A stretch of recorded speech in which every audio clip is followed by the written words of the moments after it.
गली में अंधेरा जरूर था, मगर मैं उस अंधेरे में देख सकता था। मैंने देखा कि जहां गली बंद होती थी उसकी दीवार के साथ ही एक मकान की बैठक की खिड़की खुली थी।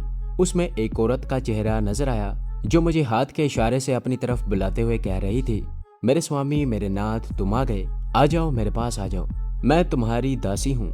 मुझे उस वक्त ये मालूम करने की फुर्सत ही नहीं थी कि ये औरत कौन है और उसका स्वामी कौन है। मैं उसकी तरफ लपक कर गया। खिड़की जमीन से कोई 4 फीट ऊंची थी और खुली थी। मुझे करीब आता देखकर औरत पीछे हट गई। मैं खिड़की में से अंदर कूद गया। अंदर भी अंधेरा था। मैंने औरत से कहा, खिड़की बंद कर दो। उस औरत ने, जो खुदा जाने कौन थी, फौरन खिड़की बंद करके कुंडी लगा दी। अब मैं फर्श पर बैठा हाँप रहा था और अंधेरे में आंखें फाड़ फाड़ कर देखने की कोशिश कर रहा था। यह किसी मकान की उस किस्म की बैठक थी कि जिसकी खिड़की उस गली में खुलती थी और दरवाजा किसी दूसरी गली में खुलता था। मुझे तबले बजने और घुंघरों के जंकार की आवाजें सुनाई दी। मैं किसी तवाइफ के मकान के नीचे बैठक में आ गया था, मगर सवाल ये पैदा होता था कि ये औरत कौन थी। उस औरत ने बेख्तियार मुझे अपने बाजुओं में ले लिया और खुशी से निहाल होकर जज्बाती लहजे में बोली, मेरे स्वामी, मेरे नाथ, आखिर तुमने अपनी पत्नी को माफ कर दिया, आखिर तुम मेरे पास आ गए, हे भगवान, तेरी कृपा है। मेरी समझ में कुछ नहीं आ रहा था कि ये औरत कौन है और मुझसे किस किस्म की बातें कर रही है। मेरा एक कान बाहर की आवाजों पर भी लगा था। मुझे धड़का लगा था कि खुफिया पुलिस वाला लोगों को लेकर गली में जरूर आएगा। अगरचे मकान की खिड़की बंद थी, मगर वो खिड़की खुलवा भी सकता था। अगर उन्होंने मुझे इस गली में घुसते देख लिया है और गली आगे जाकर बंद हो जाती है, तो ला मोहल्ला वो यही समझेंगे कि मैं इसी मकान में घुसा हूँ। मगर गली में खामोशी थी। उस खामोशी को सिर्फ तबले और घुंघरों की आवाजें ही परेशान कर रही थीं। ऊपर छत पर कोई तवाइफ मुजरा कर रही थी, जिसके पाँव की थाप भी छत पर सुनाई देने लगी थी। मैंने आहिस्ता से औरत से कहा, यहाँ कोई और दरवाजा भी है। औरत ने अभी तक मुझे अपनी बाजुओं में जकड़ रखा था और बार बार अपनी बलाएं ले रही थी। मैंने बड़ी मुश्किल से अपने आप को उसकी गिरफ्त से आजाद किया।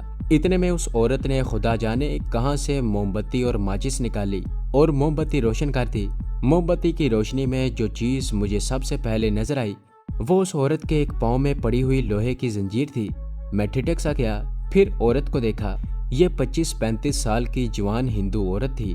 माथे पर तिलक लगा रखा था, सफेद साड़ी पहनी हुई थी, मांग में सिंदूर भी भरा हुआ था, रंग गोरा था और बड़ी सेहतमंद औरत थी। मगर उसकी आंखों में एक अजीब किस्म की वहशत सी झलक रही थी। वो मेरी तरफ देखकर मुस्कुराए जा रही थी।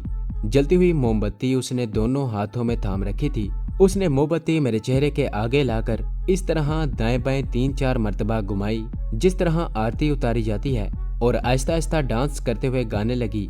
वो धीमी आवाज में कोई भजन गा रही थी जिसके ये बोल मुझे आज भी याद रह गए हैं। मैं तेरी दासी जन्म जन्म की, कृपा कर अपनाइयो, मेरे राम रमिया, ओ मेरे राम रमिया। मैं मामले की तह तक पहुंच गया था। ये उस कोठरी की तवाइफ की कोई पागल बेटी या बहन थी जिसको बैठक में जंजीरें डालकर बंद कर दिया गया था कि घर की इज्जत घर में ही रहे। बेशक तवाइफों की भी कोई इज्जत होती है जिसे हम नहीं समझ सकते। अगर ये औरत तवाइफ की बेटी या बहन ना होती तो वो उसे कभी अपने घर में न रखती। मेरे लिए ये पागल औरत भी उस वक्त फरिश्ता रहमत साबित हुई थी, मगर मैं वहां ज्यादा देर नहीं रुक सकता था। मेरे लिए वहां से निकल जाना बहुत जरूरी था। पुलिस पाकिस्तानी जासूस की आसानी से जान नहीं छोड़ सकती थी। पुलिस ने सारे इलाके में घर घर की तलाशी लेनी थी। अभी मैं सोच ही रहा था कि गली में कदमों की आवाज गूंजी। मैं घबरा कर उठा। औरत ने भजन गाना और रक्स करना बंद कर दिया। खिड़की को अंदर से उस औरत ने कुंडी लगा दी थी। बाहर से किसी ने जोर जोर से खिड़की पर हाथ मारते हुए कहा, खिड़की खोलो, खिड़की खोलो। मैंने औरत से कहा, खबरदार खिड़की न खोलना। पागल औरत को एकदम गुस्सा आ गया। उसने मोमबत्ती बुझा दी और बोली, राखशन फिर मेरे राम को मुझसे अलग करने आ गए हैं। ये राधन ने भेजे हैं, मैं अभी उनकी खबर लेती हूँ।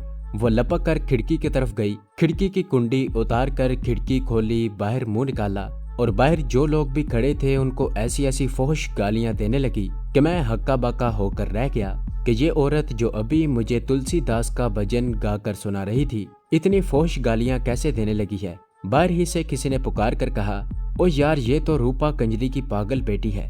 और वो लोग वापस चले गए। पागल औरत उस वक्त तक खिड़की से मुंह बाहर निकाल ले उनको गालियां देती रही जब तक कि वो लोग गली से बाहर नहीं निकल गए। फिर उसने खिड़की बंद करके कुंडी लगा दी और माचिस की डिब्बी निकालकर मोमबत्ती रोशन करके खिड़की की सिल पर रख दी और मेरे आगे हाथ बांधकर दोजानू होकर बैठ गई। वो आगे पीछे आहिस्ता आहिस्ता हिल रही थी और बोले जा रही थी, मेरे राम रमैया, मेरे कृष्ण कोहनिया, अब अपनी दासी को छोड़कर न जाना। उसके साथ ही वो एक खास तर्ज के साथ एक बार फिर आहिस्ता आहिस्ता भजन गाने लगी। मेरे तो राम रमैया पर बोझी, मेरे तो गर्दर गोपाल, दूसरा ना कोई रे, मैं तेरी दासी जन्म जन्म की। उस औरत के पाँव में जो पतली सी लोहे की जंजीर पड़ी थी उसका एक सिरा फर्श में कुंडी गाड़ कर उसके साथ बांधा हुआ था। मैंने मोमबत्ती की रोशनी में कमरे का जायजा लिया। कोने में एक चारपाई पड़ी थी जिस पर मैला कुचैला सा बिस्तर लगा हुआ था। एक अजीब सी बू कमरे की फजा में फैली हुई थी। चारपाई की पैंती की तरफ एक दरवाजा था जो बंद था। मैंने उठकर दरवाजे को जरा सा धकेला। दरवाजा बाहर से बंद था। पागल औरत ने मुझे दरवाजे की तरफ जाते देखा तो दौड़कर मेरी तरफ आई और पीछे से मुझे अपनी लपेट में ले लिया और रोते हुए बोली, मेरे घनश्याम, अपनी दासी को छोड़कर न जाना। मैं तो जन्म जन्म से तुम्हारे दर्शन की प्यासी यहाँ बैठी थी। तुम आए तो मेरी बगिया में बाहर आ गई। मेरे स्वामी, मेरे नाथ। वो रोए जा रही थी। मैंने बड़ी मुश्किल से उसे चुप करवाया और उसे लेकर चारपाई पर बैठ गया। उसे हौसला दिया कि मैं उसे छोड़कर कहीं नहीं जाऊंगा। छत के ऊपर कोठे में तबले बकायदा खड़क रहे थे, घुंघरू बज रहे थे और कोई तवाइफ जो रक्स कर रही थी और कोई तवाइफ जो उस पागल औरत की माँ या बहन थी गाना गा रही थी और डांस भी कर रही थी। तो ये थी हमारी आज की एपिसोड। उम्मीद करता हूँ कि आपको ये कहानी अच्छी लगी होगी। इसे लाइक करें, शेयर करें और कमेंट में अपना इज़हार ख्याल ज़रूर पेश करें। और अगर इस चैनल को सब्सक्राइब नहीं किया तो इस चैनल को सब्सक्राइब करें और बेल आइकन को दबाकर ऑल नोटिफिकेशन ऑन कर लें।